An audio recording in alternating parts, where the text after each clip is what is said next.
Alright, here is my double flare brake line video. First thing you want to do is, after you've fucked up a bunch of times and you have a clean piece of brake line to start with, get a deburring tool. Don't fuck around and be cheap. Get a fucking deburring tool. Cocksucker, somebody would. Alright, you want to get in there and you just want to go enough to get rid of the burr on the inside.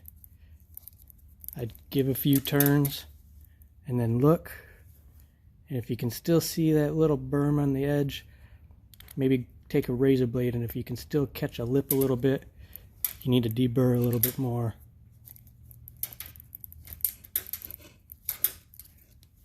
Until it's a nice smooth transition from the inside of the line.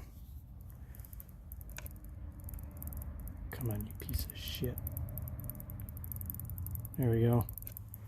And you no longer have a burr on the end there, because that burr is what's going to fuck you.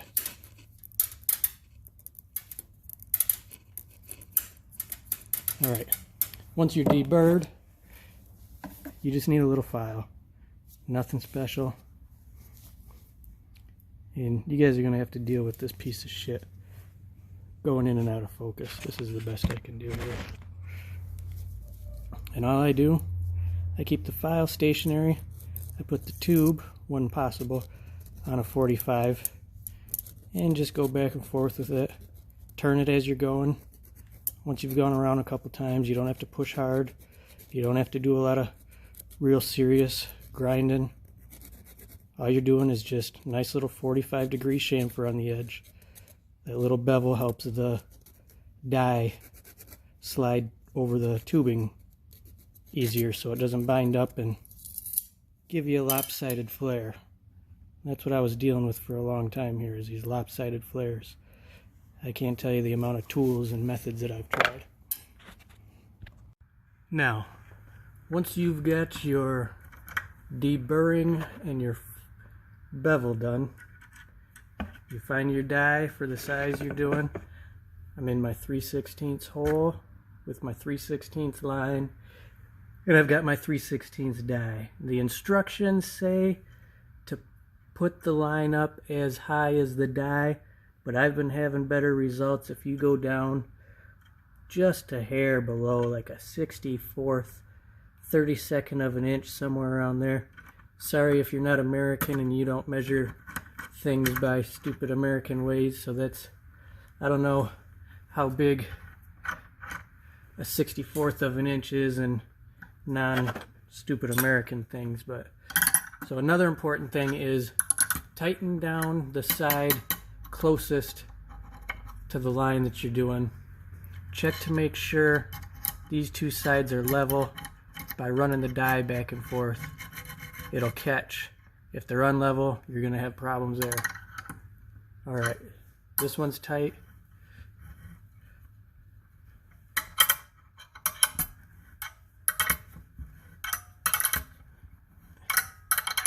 Now this one's tight.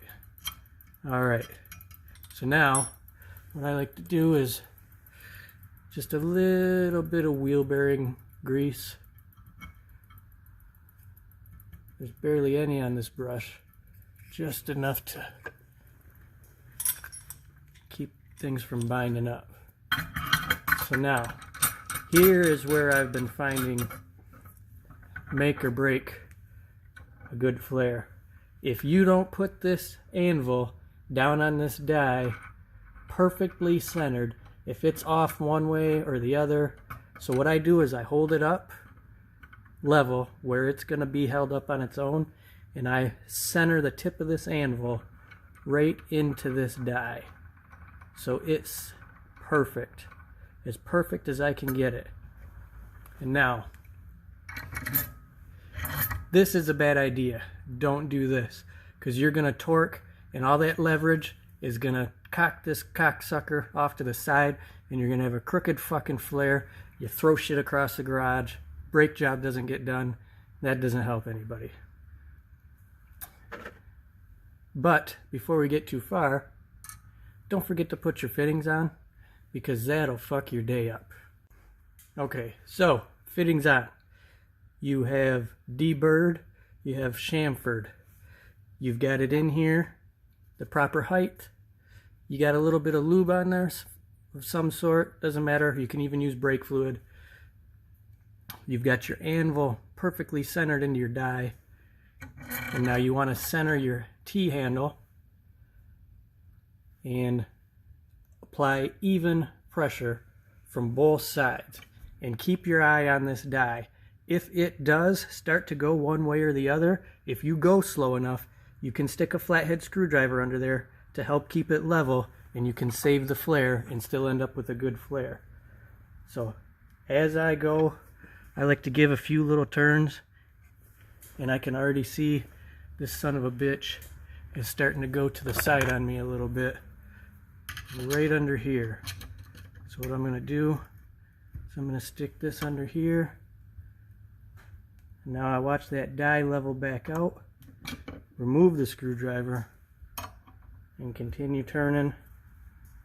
And we are going down nice and level, nice and even. Bottom die out on the clamp. So now we back it off. And right here, you'll know if you fucked up. If you got a crooked flare, you can look down and you can see. And this one's just a tiny bit crooked, but I don't think it's gonna matter. So same thing right here. Bring this anvil down nice and centered, perfect, right into the tubing.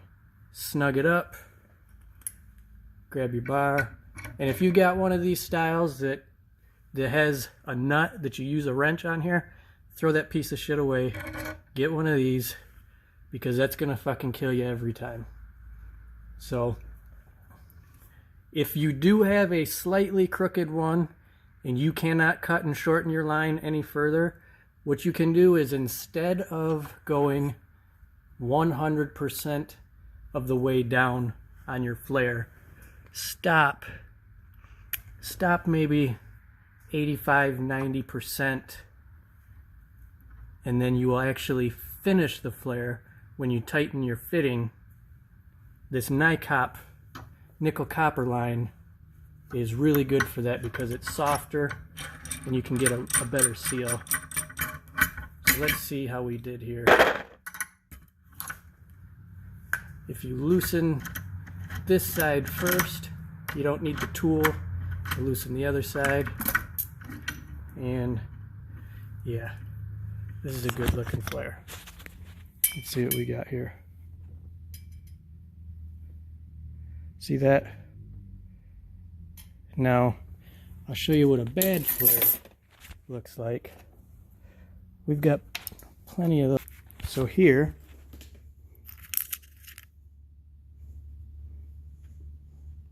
see, this guy's a little crooked.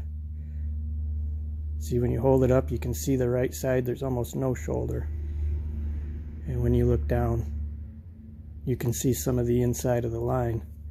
Like this side, just no good.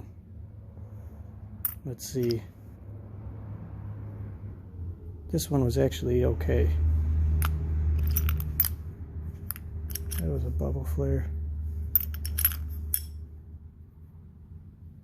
Here's another crooked, lopsided guy. You see how much is going off to one side, and then when you look down, you see part of the inside of the line. Yeah, this one was real fucked. I don't know what happened there. That might have had too much sticking up out of the die, out of the vise.